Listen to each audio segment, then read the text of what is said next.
ऐसी 3 चीज है जो हमें नवरात्रि शुरू होने से पहले घर से तुरंत ही हटा देनी चाहिए। शारदीय नवरात्रि का महापर्व भी इस बार 2023 में 15 अक्टूबर से शुरू होकर 23 अक्टूबर सोमवार के दिन समाप्त होंगे। सबसे पहले नवरात्रि के पहले मंदिर की अच्छी तरह से साफ सफाई कर ले।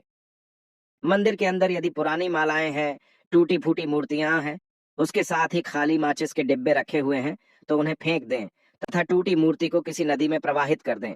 माता शेरोवाली की तस्वीर यदि कांच के फ्रेम की है और वो कांच हल्की सी भी यदि टूटी हुई हो तो ऐसी कांच को बदलवा ले या ऐसी तस्वीर को जल में विसर्जित कर दें।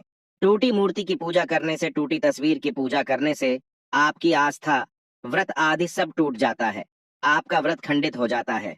दोस्तों, नवरात्रि के 9 दिन बहुत ही पवित्र होते हैं।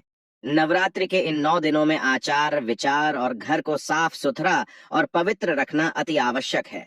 इसलिए नवरात्रि के 9 दिनों में ब्रह्मचर्य का पालन किया जाता है और तामसिक भोजन ग्रहण नहीं किया जाता। नवरात्रि के 9 दिनों में माता रानी के इन दिनों में लोगों को प्याज, लहसुन, मांस, मदिरा और अंडे से दूर रहना चाहिए। अधिकतर भक्त इन नियमों का पालन भी करते, किंतु वो एक गलती कर बैठते हैं। वो नवरात्रि के 9 दिनों में अपने घर इन चीजों को रख लेते हैं। ऐसा भूलकर भी नहीं करना चाहिए। भागवत पुराण के अनुसार नवरात्रि के 9 दिनों तक माता रानी अपने भक्तों के घर में वास करती है। यदि आप भी चाहते हैं कि माता रानी आपके घर में वास करें, तो आप अपने घर के वातावरण को पवित्र रखें और नवरात्रि शुरू होने से पहले ही अपने घर से प्याज, लहसुन, मीट, अंडा और मदिरा को बाहर निकाल दें। अपने घर साफ रखें।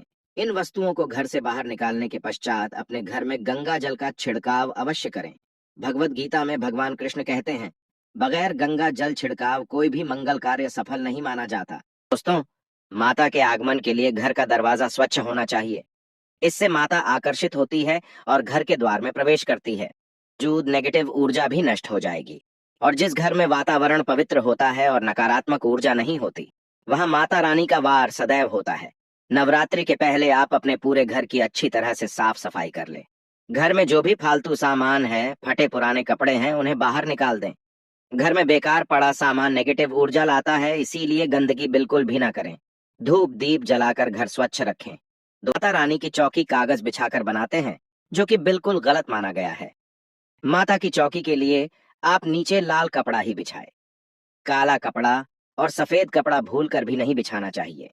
यदि आप अपने घर में, घर के मुख्य दरवाजे पर या छत पर या फिर खासकर घर के उत्तर दिशा में कबाड़ इकट्ठा कर दिया है, नवरात्रि शुरू होने से पहले उस कबाड़ को घर से निकाल दें। मंदिर में किसी भी तरह का कोई फालतू सामान रखा है, जैसे कि सड़े गले फूल, अगरबत्ती, धूप बत्ती के डिब्बे या माचिस आदि के डिब्बे या कोई भी खाली पैकेट मंदिर में ना रखें। या फिर कोई फटी पुरानी धार्मिक पुस्तक या भगवान की कोई भी पुराने कपड़े जो फट गए या मुकुट माला जो खराब हो गई है, तो उन्हें आप जितना जल्दी हो सके अपने मंदिर से हटा दें। पुराने जूते चप्पल इकट्ठे हो गए हैं तो नवरात्रि से पहले उन्हें घर से बाहर निकाल दें। पुराने जूते चप्पल की अशुभता के कारण ही घर में नेगेटिव ऊर्जा आती है और घर में अशांति और कलह का माहौल रहता है। नवरात्रि आने से पहले घर से मकड़ी का जाला निकालना ना भूलें। यदि जिस घर में जाला है, उस घर में माता रानी कभी वास नहीं करती।